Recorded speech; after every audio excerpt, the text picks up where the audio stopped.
Welcome back. Now we discuss next topic, विशिष्ट प्रतिरोध। विशिष्ट प्रतिरोध, विशिष्ट का अर्थ है विशेष। प्रतिरोध का मतलब आप जानते हो, चालक द्वारा धारा के मार्ग में लगने वाला अवरोध, या इसको कहा जाता है प्रतिरोधकता। क्या कहा जाता है? प्रतिरोधकता। इसका जो संकेत है रो है। क्या है? रो। इसको इंग्लिश में कहा जाता है स्पेसिफिक रेजिस्टेंस या रेजिस्टिविटी। इसका संकेत क्या है? रो है। ध्यान दीजिए, इसको हम समझाते हैं ये होता क्या है। अभी तक आपने प्रतिरोध जाना, लेकिन यहाँ विशिष्ट प्रतिरोध की बात कर रहे हैं। वास्तव में होता क्या है, जैसे दैनिक लाइफ में आप सभी लोग जानते हो कि तार की लंबाई कैसी हो। आपके घर में धारा का प्रवाह होता है कि नहीं होता है? बिल्कुल होता होगा। आपके घर में जो होता है, दैनिक लाइफ में देखते हो, दूर दराज ले जाकर लोग मोटर चलाते हैं कि नहीं चलाते हैं? बिल्कुल चलाते हैं। अब यहाँ सोचने वाली बात है कि तार जो हो, जो कंडक्टर हम इस्तेमाल करते हैं, कंडक्टर या वायर जो हम इस्तेमाल करते हैं, उस वायर की लेंथ क्या है? लेंथ, लंबाई कैसी होनी चाहिए? छोटी होनी चाहिए कि बड़ी होनी चाहिए? सोचो जरा, ये बताइए। इसकी जो मोटाई होनी चाहिए, थिकनेस ऑफ वायर कैसा होना चाहिए? थिकनेस ऑफ वायर कैसा होना चाहिए? जिसको कहा जाए मोटाई। मोटाई का अर्थ यहाँ लीजिएगा अनुप्रस्थ काट से। क्या लीजिएगा? अनुप्रस्थ काट से।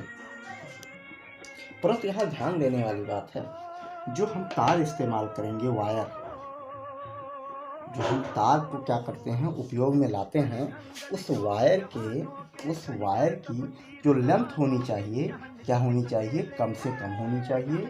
क्या होनी चाहिए? लेंथ कम से कम होनी चाहिए, और थिकनेस अधिक से अधिक होनी चाहिए। ध्यान रखिए, ये क्या होनी चाहिए? लेस देन, कम से कम होनी चाहिए।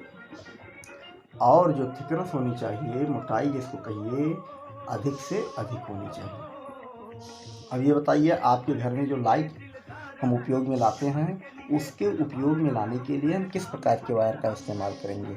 ऐसे वायर का उपयोग में लाएंगे जिस तार का लंबाई क्या हो? कम से कम हो। लंबाई क्या हो? कम से कम हो। और मोटाई जिसे कहा जाए, अधिक से अधिक हो। अगर इस प्रकार के तार आप उपयोग में लाते हो, तो निश्चित रूप से आपके जो डिवाइसेज हैं वो बहुत प्रॉपरली वर्क करेंगे। इसका मतलब ऐसे प्रकार के तार का प्रतिरोध क्या होता है? बहुत कम होता है। और आपके घर में वायर जो हो, यही सोचने वाली बात है, जो हम कंडक्टर वायर इस्तेमाल कर ला रहे हैं, उसका प्रतिरोध क्या होना चाहिए? कम से कम होना चाहिए। प्रतिरोध कम से कम होना चाहिए।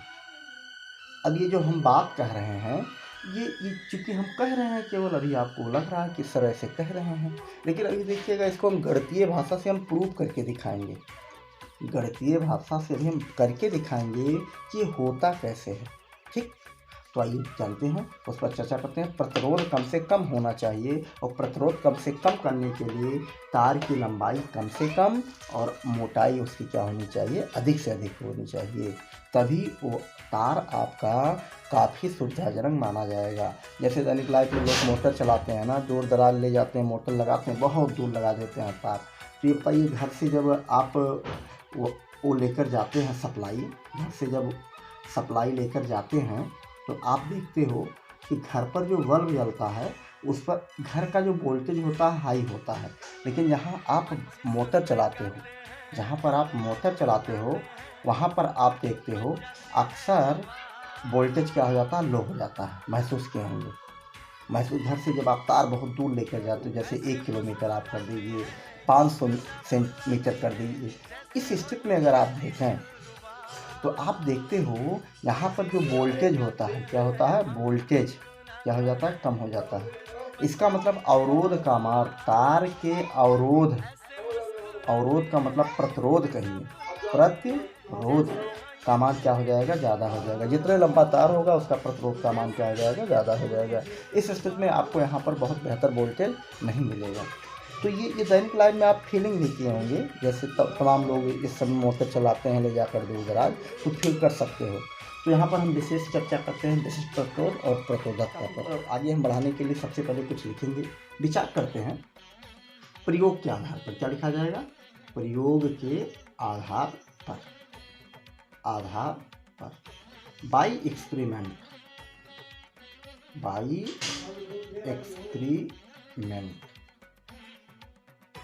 प्रयोग के आधार पर यह पाया गया कि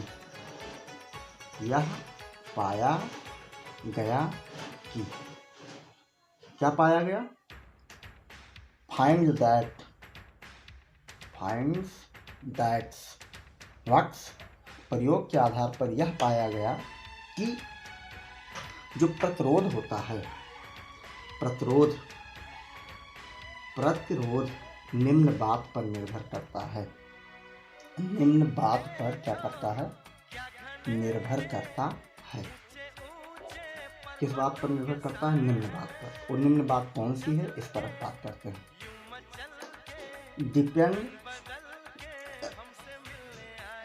रेजिस्टेंस डिपेंड फॉलोइंग टर्म, किस फॉलोइंग पॉइंट्स। जो आपका प्रतिरोध है निम्न बात पर निर्भर करता है। तो पहला बात क्या है? पहला बात ये है, जो प्रतिरोध होता है किसी भी वायर का, जो रेजिस्टेंस होता है वो लंबाई के क्या होता है? अनुक्रमानुपाती होता है। R directly proportional L, means ऐसे भी कह सकते हो resistance of the wire directly proportional of length of wire, R directly proportional L. फिर सेकंड जो उपयोग में पाया गया, R directly proportional 1/A,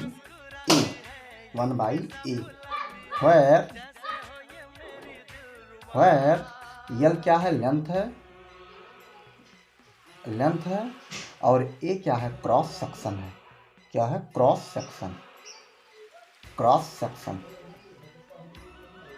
section का अर्थ समझने का प्रयास करना। अनुप्रस्थ काट, ये देखिए ऐसे वायर है ना, वायर का ये मोटाई कहा जाएगा, क्रॉस सेक्शन ये कहलाएगा।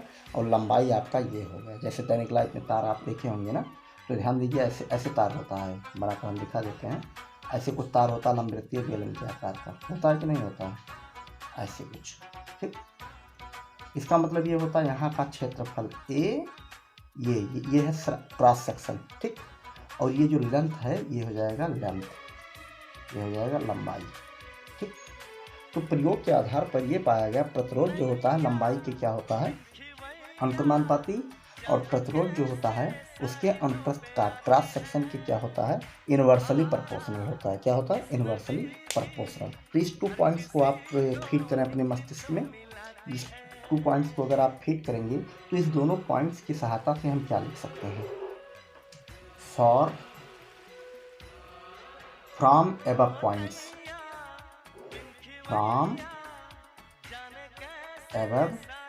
पॉइंट्स, इसके हेल्प से एबव पॉइंट से हम एक साथ लिख सकते हैं। क्या लिख सकते हैं? R directly proportional L/A, R directly proportional L/A। बात समझना, दोनों को हमने संयुक्त रूप में गणितीय भाषा में हमने लिख दिया कि जो आपका तार का प्रतिरोध होता है, रेजिस्टेंस ऑफ वायर जो होता है वो किसके ऊपर डिपेंड करता है? लंबाई के क्या होता है? प्रोपोर्शनल होता है, अनुक्रमानुपाती। और क्या होता है? क्रॉस सेक्शन, जिसको कहते हो अनुप्रस्थ काट के क्या होता है? इनवर्सली प्रोपोर्शनल होता है। अब ये आपका गणितीय निर्धारण कर लिया। अब इसमें हम क्या करते हैं? प्रोपोर्शनल चिन्ह को हम गायब करके क्या लगाते हैं? कांस्टेंट लगाते हैं।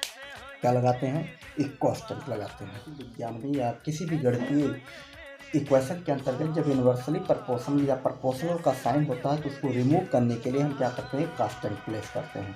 तो यहाँ से हम कांस्टेंट प्लेस करेंगे तो R इक्वल, और कांस्टेंट जो प्लेस करेंगे वो क्या होगा? रो होगा। ये संकेत समझना, ये आपका ग्रीक संकेत है, ये alpha beta gamma sigma phi rho. बात समझ में आया? ये रो एक संकेत है L/A। L/A। यहाँ आप बात समझना, इसको कहा जाता है रो। क्या कहा जाता है? रो एक संकेत है, इसको लेकर आप भ्रमित मत होना, ये संकेत बनाया गया है। इसके स्थान पर कहीं कहीं किताब में के भी मिलता है, उससे भ्रमित मत होना। और ये जो रो है ये क्या है, क्या बताएगा? स्पेसिफिक रेजिस्टेंस बताएगा। क्या बताएगा? स्पेसिफाइड रेजिस्टेंस बताएगा, रेजिस्टेंस, या इसी को क्या कहा जाएगा? रजिस्टिविटी। क्या कहा जाएगा? रजिस्टिविटी भी कहा जाएगा, ध्यान रखना। क्या कहा जाएगा? Resistivity of the wire. इसी को कहा जाता है प्रतिरोधकता या विशिष्ट प्रतिरोध कहा जाता है। तो यहाँ से देखिए ये आपका इक्वेशन बनकर तैयार हुआ। कुछ बात समझ में आया कि नहीं आया? अब यहाँ से हम चूँकि हेडिंग में किस पर विचार कर रहे हैं, स्पेशल जो चर्चा चल रही है आपका स्पेसिफिक रेजिस्टेंस की बात चल रही है। तो यहाँ से अगर स्पेसिफिक रेजिस्टेंस को हम क्या करें, स्वतंत्र करें, तो यहाँ से हम सिग्मा बराबर लिख सकते हैं। ट्रांसपोज करें अगर हम रो को, तो रो इक्वल लिख सकते हैं RA/L। कुछ बात समझ में आया कि नहीं आया बच्चों? बिल्कुल समझ में आ जाना चाहिए। इस प्रकार से आपका सूत्र बनकर तैयार। ये क्या है? आपका स्पेसिफिक रेजिस्टेंस है। क्या है? स्पेसिफिक रेजिस्टेंस, जिसको कहेंगे हम विशिष्ट प्रतिरोध। और विशिष्ट प्रतिरोध जो होता है कि ध्यान रखना, ये जो होता है मटेरियल की प्रॉपर्टीज को शो करता है, और जो प्रतिरोध होता है ये सब्सटेंस की, ये जो होता है ऑब्जेक्ट की प्रॉपर्टीज को शो करता है। ध्यान रखना, ये आपका मटेरियल जैसे तार जिस मटेरियल का बना होगा उसका ये विशेष गुण बताता है। तो इस प्रकार से आपने जाना विशिष्ट प्रतिरोध के लिए फार्मूला आपके सामने आ गया। अब इसका हम परिभाषा कैसे बनाते हैं, इसको कह सकते हैं यहाँ से, यदि हम परिभाषा यहाँ से बनाएं, डेफिनेशन को क्रिएट करें, तो विचार करते हैं यहाँ से, if A equal, A means cross section, means अनुप्रस्थ काट का क्षेत्रफल, ए इक्वल 1 मीटर स्क्वायर हम विचार करते हैं। ओके, और लेंथ ऑफ द वायर हम विचार करते हैं 1 मीटर। कितना? 1 मीटर। यदि इसको हम प्लेस कर दें, क्या करें? यहाँ पर प्लेस कर दें। सो यहाँ से हम लिख सकते हैं रो बराबर हो जाएगा कैपिटल R। 1 वैल्यू प्लेस करोगे तो कोई इफेक्ट आपके इस फार्मूले में प्रभाव नहीं पड़ेगा। इसका मतलब क्या हुआ? यहाँ से आपको पता चल गया कि यदि किसी वायर का क्या लेंथ 1 मीटर हो, कितना हो? 1 मीटर हो, और लेंथ ऑफ द, तो यहाँ से हम परिभाषा को क्या करते हैं? क्रिएट कर सकते हैं। यहाँ से एक चीज़ समझ में आ रहा है, रेजिस्टेंस ऑफ द वायर जो है, रेजिस्टिविटी ऑफ द वायर के क्या मिला? इक्वल मिला। तो यहाँ से हम कह सकते हैं एकांक लंबाई। क्या कहेंगे? एकांक लंबाई। फिर क्या कहेंगे? एकांक अनुप्रस्थ काट, एकांक अनुप्रस्थ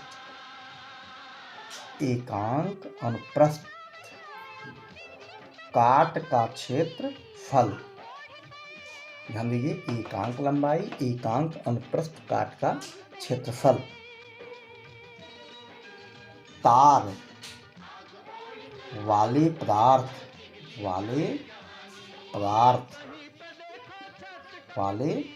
ध्यान दीजिए, पदार्थ का गुण बताता है। हमने क्या लिखा? एकांक लंबाई, एकांक अनुप्रस्थ काट का क्षेत्रफल, तार वाले पदार्थ का क्या? का प्रतिरोध किसके बराबर होता है? प्रतिरोधकता के बराबर होता है। प्रतिरोधकता के बराबर होता है। प्रतिरोधकता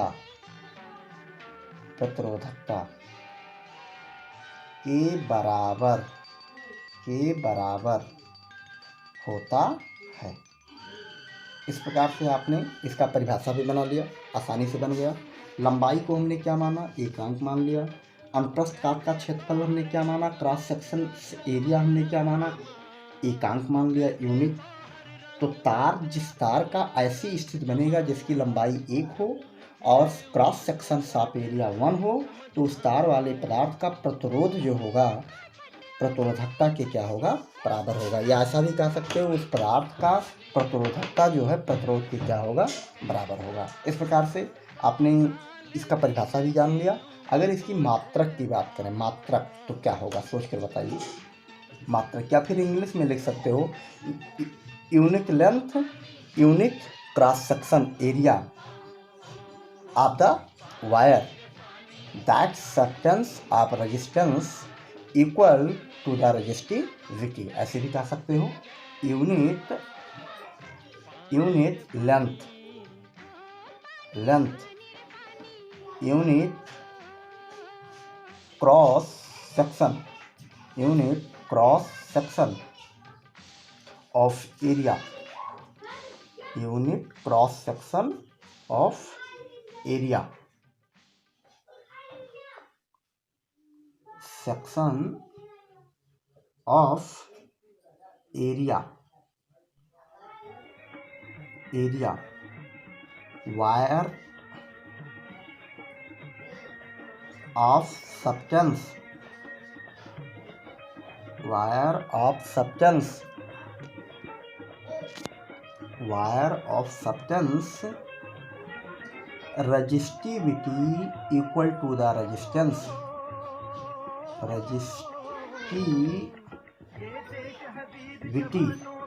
रेजिस्टिविटी इक्वल ऑफ रेजिस्टेंस, बात समझ में आ गया ना। इस प्रकार से अब इसका क्या बनाते हैं, यूनिट बनाते हैं। यूनिट की अगर बात किया जाए तो आपको स्पष्ट दिख रहा है कि बात करें विशिष्ट प्रतिरोध या प्रतिरोधकता की यूनिट की बात करें तो यहाँ से हम आसानी से बना सकते हैं। आपको भी फार्मूला मिला था rho equal R A by L. ध्यान आया कि नहीं आया, ध्यान आया।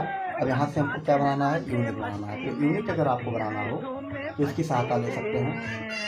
ये हो जाएगा ओम, इसकी एरिया की यूनिट क्या हो जाएगी, मीटर स्क्वायर हो जाएगी। और ये क्या हो जाएगा, मीटर। लेंथ की यूनिट क्या हो जाएगी, मीटर। आपस में कैंसिल आउट हुआ, क्या यूनिट आ गया, ओम मीटर। क्या आ गया, ohm metre. Unit of the resistivity क्या होगा, ओम मीटर। क्या कहेंगे, ओम मीटर। ऐसा भी आप बोल सकते हो, ओम मीटर। खिलती है कलियां गालों में।